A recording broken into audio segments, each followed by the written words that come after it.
पढ़ा था कि देहरादून एक टाइम पे इंडिया का कैपिटल बनने की डिबेट में था, उसके बारे में बताएंगे? तो ये 1920s की बात है। 1920s में लॉर्ड डफरिन यहाँ के वॉइसरॉय थे, हाँ जी।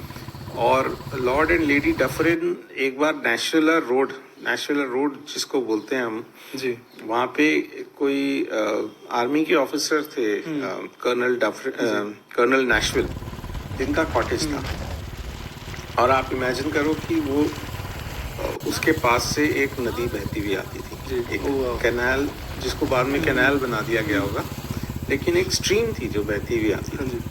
तभी आप देखिए कि जो घंटाघर पे पुलिस चौकी है उसका नाम है धारा चौकी।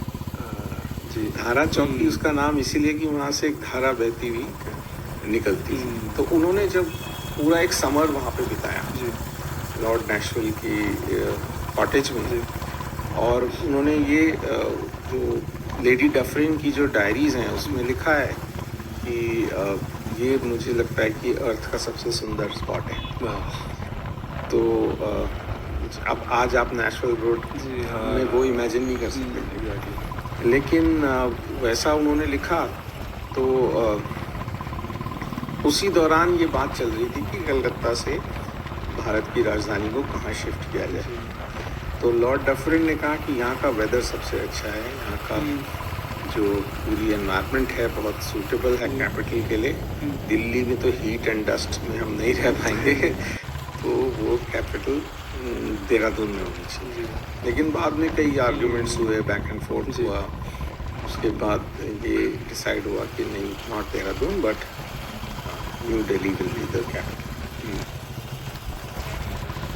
और सर देहरादून की हिस्ट्री बहुत वास्ट भी है, मतलब शहर भले ही छोटा और, लेकिन जैसे कि सर मैं पढ़ रहा था स्कंद पुराण में देहरादून के बारे में बता रखा है कि केदार खंड का पार्ट था देहरादून, जो कि शिव जी का निवास माना जाता है जिसको, और कहते हैं कि ये द्रोण नगरी कहा जाता था इसको क्योंकि द्रोणाचार्य जी यहाँ पर तपस्या के लिए आए थे और पांडव आए थे यहाँ पर, और ये भी कहा जाता है कि राम और लक्ष्मण आए थे यहाँ पर रावण को मारने के बाद शायद से कुछ उसके लिए जी। तो सर ऐसी कुछ स्टोरी, एंशिएंट स्टोरीज आप बता सकते हैं कि और कोई सेजेस सेंट्स यहाँ पर आए हों? ये देखिए, हिमालय ने तो हमेशा ही सेजेस को अट्रैक्ट किया और लोग यहाँ पे आए अलग अलग चीजें करने के लिए, लेकिन और बहुत सारी मिथ्स भी जुड़ गई। लेकिन आप ये देखिए कि अगर इसको द्रोणाचार्य का शहर कहते हैं तो आज भी यहाँ की एजुकेशन सिस्टम पूरे दुनिया में जानी जाती है। तो 4 सिद्ध हैं देहरादून में, एक मानक सिद्ध है, लक्ष्मण सिद्ध है, कालू सिद्ध है। तो ये जो 4 सिद्ध हैं ये 4 कोनों में हैं, और इन चारों सिद्धों में अगर आप एक दिन में यात्रा करें तो ऐसा कहते हैं कि मोक्ष मिल जाएगा। तो लेकिन बहुत कम शहर होंगे जिनमें ऐसे 4 कॉर्नर्स पे ऐसी 4 साइट्स हैं जहाँ पे पुराने साधुओं ने, सेजेस ने तपस्या करी हो। तो देहरादून बहुत एंशिएंट एक जगह है, और उसको मिथ को भी देखना चाहिए और हमें हिस्ट्री को भी देखना चाहिए। देहरादून की हिस्ट्री को मुझे लगता है बहुत निगलेक्ट किया गया।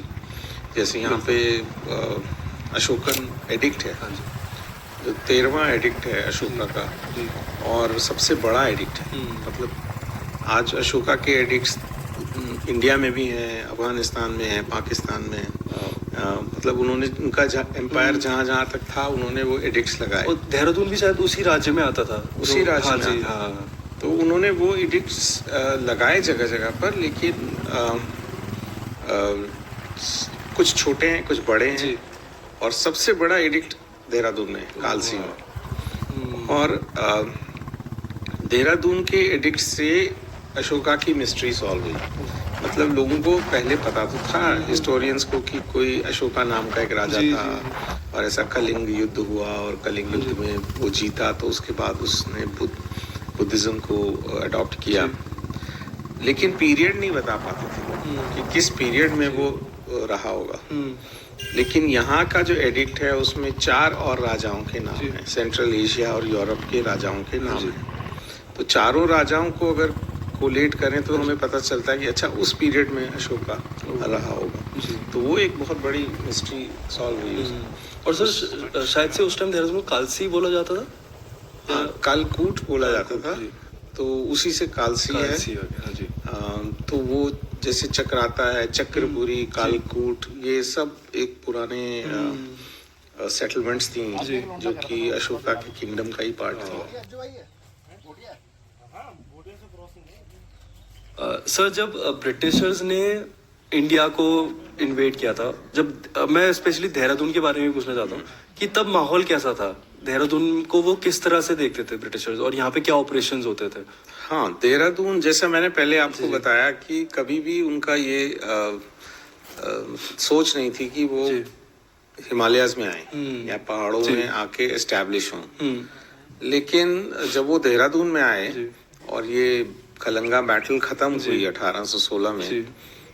तो उनको लगा कि इतनी खूबसूरत जगह, मतलब जनरली आप देखें हिमाचल प्रदेश की हिस्ट्री, उस समय तो हिमाचल को पंजाब स्टेट्स बोलते थे। जी जी।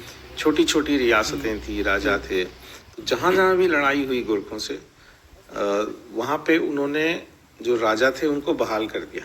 मतलब उन्होंने कहा हम इसमें नहीं पड़ेंगे, जी।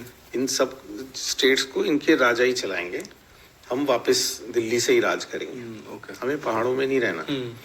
लेकिन जब देहरादून वैली को उन्होंने देखा जी। तो उनको ये जगह इतनी खूबसूरत लगी, इतनी पसंद आई कि उन्होंने कहा कि नहीं, ये तो ब्रिटिश राज का ही पार्ट रहेगी। तो उन्होंने जो गढ़वाल टेरिटरी थी उसको बांट दिया। तो जो राजा थे उनको टिहरी गढ़वाल वापस कर दिया। अच्छा। कि आप यहाँ के राजा हो, पूरे गढ़वाल के राजा नहीं हो, टिहरी गढ़वाल के राजा हो।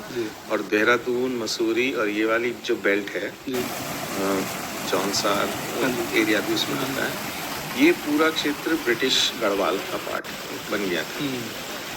तो पहले सहारनपुर से ही इसका एडमिनिस्ट्रेशन चलता था।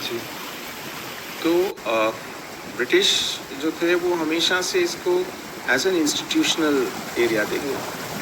उनका हमेशा से यही ड्रीम था कि यहाँ पे रिसर्च बहुत अच्छी हो सकती है, यहाँ पे स्टडीज़, एकेडमिक्स बहुत अच्छा हो सकता है। इसी वजह से इतनी बड़ी बड़ी इंस्टीट्यूशंस यहाँ पे सेटअप हुए, जैसे सर्वे ऑफ इंडिया हुआ, फॉरेस्ट रिसर्च इंस्टीट्यूट हुआ, उस समय तो रेंजर्स कॉलेज भी था, और उन्हीं की ब्रांचेस भी थी, जैसे जियोलॉजिकल सर्वे, एंथ्रोपोलॉजिकल सर्वे, ये सारी छोटी छोटी ब्रांचेस भी यहाँ सेटअप हुई। तो उनका विजन यही था कि ये ऑक्सफोर्ड, कैम्ब्रिज की तरह एक इंस्टीट्यूशनल टाउन जैसा उभर के आए। उसी वजह से जब मसूरी में भी स्कूल्स बने इतने सारे और इंस्टीट्यूशंस बनी, लेकिन वो विजन शायद कहीं खो गया बीच में, और हम लोगों ने काफ़ी कंफ्यूजन पैदा करी उसमें प्रेजेंट टाइम में।